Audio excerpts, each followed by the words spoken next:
Hey, good morning, everyone. So you ever working on an older vehicle that has a belt-driven water pump with, well, most 98% of the vehicles have a belt-driven water pump. But what I'm getting at is they have a water pump that's driven by a serpentine belt, which drives a fan. The fan's attached to the water pump.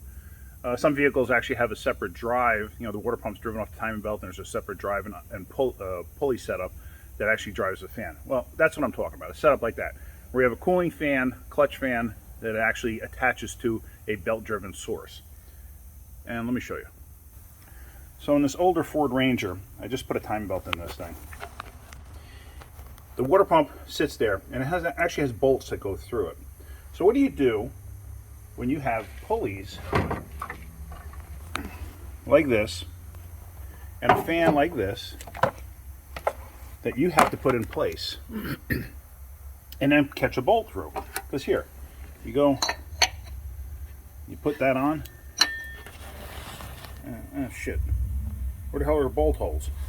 Now you got to try to, you got to rotate it, and then guess what? The pump turns also with it.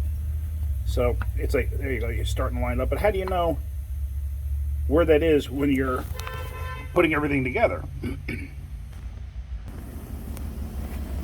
Well, an easy way is to take a bolt that fits that, just one of your scrap bolts, and slice it down, make a stud out of it, like I did here.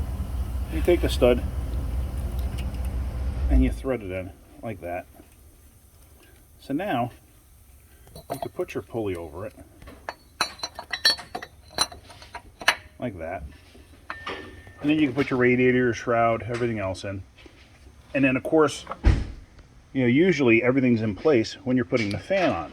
So you put the fan on like such, and now you can catch one of the other bolts and you can get in there and unscrew the stud.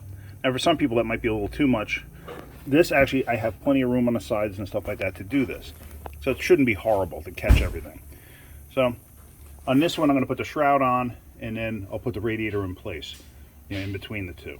So anyway, here's your little tech tip for today. Hopefully that helps. If you get something out of my videos, hit the like button. If you could, please subscribe. It'll help me make more videos. So that's it for today. Have a great day. Keep wrenching.